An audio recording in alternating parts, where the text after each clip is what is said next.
새벽 4시 시장 골목에서 한 여자가 칼을 휘두르고 있습니다. 30년간 장사꾼으로 살아온 이 여자 하지만 그녀가 진짜 숨긴 비밀은 따로 있었습니다.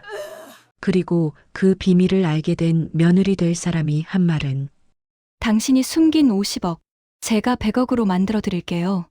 이 이야기는 3년 전 겨울로 거슬러 올라갑니다. 대학병원 응급실 새벽 2시 한 젊은 의사가 환자 차트를 보며 한숨을 쉬고 있었습니다. 레지던트 4년차, 의대 6년 내내 장학금을 받으며 졸업한 그는 병원에서도 인정받는 실력파였습니다. 하지만 그의 얼굴엔 늘 피곤함이 가득했습니다. 그때 한 간호사가 다가왔습니다. 야간 근무조였던 그녀는 차트를 건네며 조용히 말했습니다. 선생님, 오늘도 새벽 당직이시네요. 커피라도 한잔 하시죠. 고맙습니다. 요즘 환자가 많아서요. 두 사람은 그렇게 자연스럽게 가까워졌습니다. 야간 근무가 겹칠 때마다 짧은 대화를 나누고 때론 환자 이야기로 밤을 지새우기도 했습니다. 간호사는 차분하고 똑똑했습니다. 무엇보다 환자를 대하는 태도가 진심이었습니다. 6개월 후 두 사람은 연인이 되었습니다. 병원 사람들은 잘 어울리는 커플이라며 축복했습니다. 하지만 정작 그의 어머니에게 이 사실을 말하기까지는 또 6개월이 걸렸습니다. 아들은 주말에 집을 찾아갔습니다. 여전히 새벽 시장에 나가는 어머니는 낮에 집에서 쉬고 있었습니다.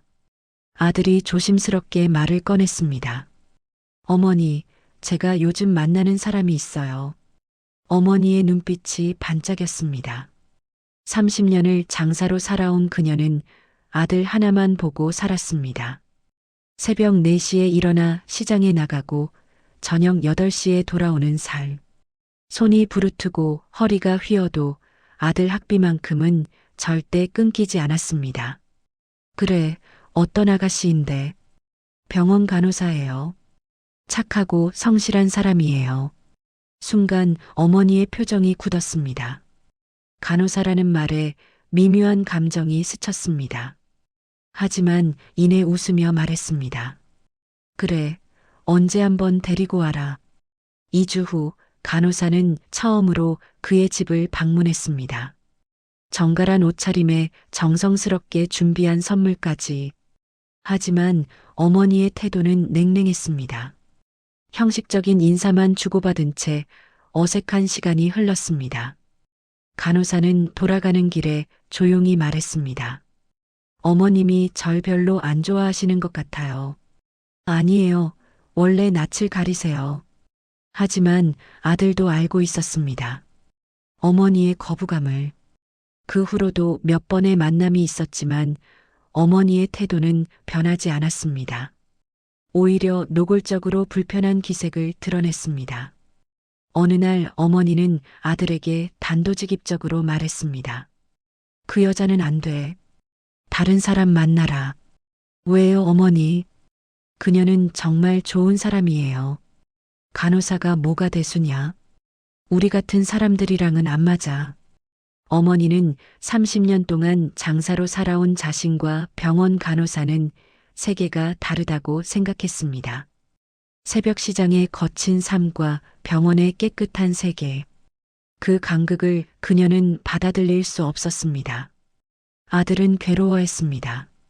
하지만 간호사는 의외로 담담했습니다. 이해해요. 어머님 입장에서는 제가 믿음직스럽지 않을 수 있어요.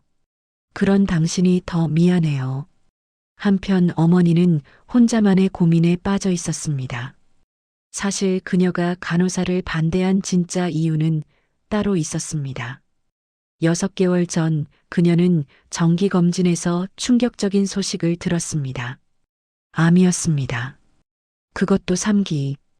의사는 수술과 항암 치료를 권했지만 그녀는 거부했습니다. 이유는 간단했습니다. 아들에게 짐이 되고 싶지 않았습니다. 30년을 혼자 버텨온 그녀는 마지막까지도 혼자 견디려 했습니다. 그리고 며느리가 된다는 여자에게 자신의 병든 몸을 떠안기는 것이 미안했습니다. 하지만 운명은 그녀의 계획대로 흘러가지 않았습니다.